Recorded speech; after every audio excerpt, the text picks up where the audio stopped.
Bismillahirrahmanirrahim. Assalamualaikum warahmatullahi wabarakatuh. Perkenalkan, nama saya Muhammad Rayhan Dindi dari Fakultas Psikologi Universitas Muhammadiyah Prof. Dr. Hamka. Kali ini saya akan membahas hasil penelitian saya mengenai hubungan celebrity worship terhadap karakter fiksi anime dengan subjektif well-being pada penggemar anime, komunitas penggemar anime. Kita mulai masuk ke latar belakang. Anime sendiri sudah menjadi budaya populer, tidak hanya sebagai hiburan semata, tapi sudah menjadi budaya. Kenapa? Karena semakin banyak orang, terutama generasi Z, yang menggemari anime, atau menonton anime. Disitulah mulai fenomena ini mendorong munculnya keterikatan emosional terhadap karakter tersebut, di mana seseorang memiliki parasocial relationship terhadap karakter anime, di mana di situ dapat menyebabkan celebrity worship jika obsesinya berlebihan. Jika obsesinya berlebihan, maka kebiasaannya celebrity worship akan dihubungkan dengan subjective well-being, yaitu evaluasi individu terhadap kepuasan hidup mereka. Secara subjektif. Kenapa saya membahas ini? Pertama, karena celebrity worship biasanya dihubungkan dengan karakter nyata, idol nyata yang ada. Kita bisa lihat seperti K-pop atau band, biasanya member-member band tersebut. Tapi tidak ada yang saya ketemui itu yang membahas celebrity worship terhadap karakter anime, karena mungkin sebelumnya tidak ada orang yang seobsesi tersebut, obsesi banget terhadap karakter anime. Apakah nanti hubungan dari karakter celebrity worship yang biasanya sama karakter nyata dengan subjective well-being itu bisa negatif, bisa positif, dan ada hubungannya, tergantung beberapa faktor. Tetapi apakah celebrity worship dihubungkan dengan karakter anime akan sama? Kita lihat jawabannya. Kita mulai dengan rumusan masalah dan tujuan penelitian. Rumusan masalahnya ini sebenarnya gampang. Ada nggak sih hubungan di antara celebrity worship dan karakter dengan subjective well-being pada karakter anime tersebut, pada penggemar anime? Lalu untuk tujuannya, untuk mengetahui hubungan antara celebrity worship terhadap karakter anime dengan subjective well-being pada penggemar anime. Untuk mengetahui hubungannya aja dulu, ada nggak sih hubungannya kalau misalnya kita worship terhadap karakter anime bukan karakter nyata? Landasan teorinya, landasan pertama variabel X, yaitu celebrity worship. Saya memakai dari McCutcheon tahun 2003. Celebrity worship merupakan interaksi satu arah di mana individu terobsesi pada selebriti. Sudah masuk obsesi. Ukurnya saya memakai Celebrity Attitude Scale yang dibuat oleh Maltby 2004, yang telah disesuaikan dengan konteks penelitian, yaitu artinya disesuaikan dengan konteks karakter anime. Untuk variabel Y-nya, yaitu subjective well-being. Subjective well-being merupakan evaluasi kognitif dan afektif individu terhadap kehidupannya yang mencakup kepuasan hidup, pengalaman emosi positif, serta rendahnya emosi negatif dari Dinner 2002. Untuk alat ukurnya kita pakai subjective satisfaction weight life scale yang diadopsi oleh Indonesia, yaitu Akhtar 2019. Kita masuk ke hipotesa penelitian. Hipotesa pertama, ada hubungan yang signifikan antara variabel X dan variabel E, yaitu celebrity worship dengan subjective well-being. Tidak terdapat hubungannya antara celebrity worship terhadap karakter anime pada subjective well-being pada penggemar anime. Kita masuk metode penelitian. Metode penelitiannya pertama, hasil penelitiannya kuantitatif, yang artinya untuk mengeneralisasikan, tidak fokus pada satu orang atau dua orang saja. Alatnya kuesioner berbentuk Google Form yang disebarkan melalui media sosial seperti WhatsApp, Instagram, dan lain-lain. Lalu pendekatannya ex post facto, yang artinya tidak diubah yang udah ada, tinggal dimasukkan saja lalu dikirim.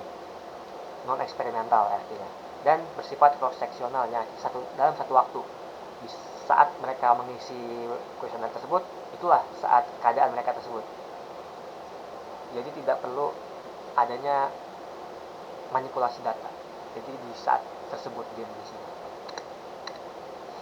Dan kesampingnya purposive sampling, yang artinya kita memiliki kriteria tertentu untuk orang yang memiliki kuesioner tersebut.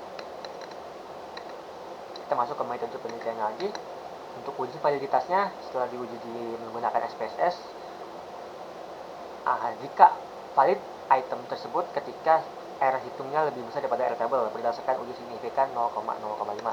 Dan setelah dites untuk alat ukur celebrity worship, 21 item semuanya itu valid ya, karena di atas error table. Dan untuk satisfaction life with SLWS-nya untuk 5 itemnya sudah valid juga, lebih besar daripada error table tersebut. Untuk reliabilitasnya, untuk menilai reliabilitasnya, cronbach alpha-nya harus lebih besar daripada 0,60, dimana kita sudah cek dua-duanya lebih besar daripada 0,60. Lalu untuk uji normalitas dikatakan distribusi normal apabila signifikannya di atas 0,05, yang dimana setelah menggunakan uji Kolmogorov-Smirnov hasilnya 0,200, yang artinya lebih besar daripada 0,05. Untuk uji linearitasnya, signifikan deviasinya lebih besar daripada 0,05, yang dimana hasilnya 0,34, yang artinya variabel X dan Y itu berlinear. Lalu untuk hasilnya ketika menggunakan uji korelasi Pearson menunjukkan, pertama, signifikannya 0,054, yang artinya lebih besar daripada 0,05, yang artinya lagi menunjukkan kalau hubungan antara kedua variabel tidak signifikan.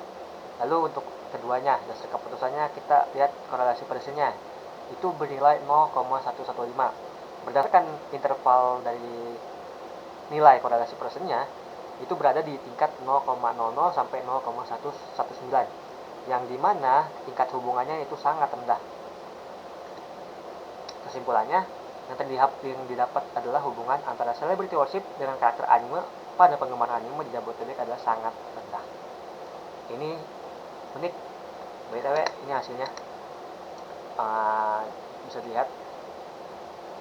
Untuk Pearson korelasinya 0,115, dan untuk signifikannya 0,544. Lalu untuk kita menguji coba dengan responden 30 ya, bisa dilihat di sini respondennya 30. Untuk kesalahan yang saya buat adalah saya tidak menginput wanita dan laki-laki gendernya dan juga umur.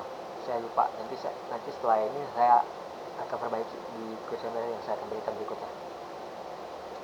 Ini unik karena dimana selalu celebrity worship pada karakter nyata idol dengan subjektif babi yang saya baca jurnalnya itu selalu pasti ada hubungan yang signifikan, entah itu baik atau buruk, tergantung faktor usia, umur, gender, dan lain-lain.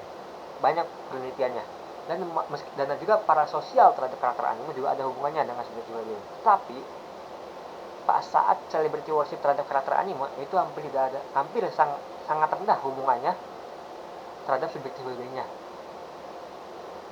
Ini berbeda dengan penelitian sebelumnya karena ini menggunakan karakter anime daripada karakter nyata. Kesimpulan yang saya dapat, penelitian ini menunjukkan bahwa tidak terdapat hubungan yang signifikan antara celebrity worship terhadap karakter anime dengan subjektif well-being pada penggemar anime dengan tingkat hubungan yang sangat rendah, yaitu 0,115. Hal ini mengindikasikan bahwa keterikatan emosional terhadap karakter fiksi tidak secara langsung mempengaruhi kesejahteraan psikologis individu. Yang artinya kalau kita celebrity worship terhadap karakter anime itu tidak berhubungan dengan well-being kita, subjektif well-being kita. Ini yang saya dapat penelitiannya, meskipun respondennya baru 30 ya. Nanti mungkin kalau bertambah bisa berubah lagi, kita lihat. Yang artinya, dengan demikian, fenomena menggemari karakter anime cenderung bersifat hiburan selama masih dalam batas wajar. Sementara subjektif well-being lebih dipengaruhi oleh faktor-faktor lain dalam kehidupan nyata. Temuan ini memberikan pemahaman bahwa menjadi penggemar anime tidak selalu berdampak negatif terhadap kondisi psikologis seseorang. Jadi meskipun dia senang, dia sedih, nggak ada hubungannya sama dia suka sama karakter anime. Ini yang didapat dari penelitian. Sekian dari saya. Terima kasih. Wassalamualaikum warahmatullahi wabarakatuh.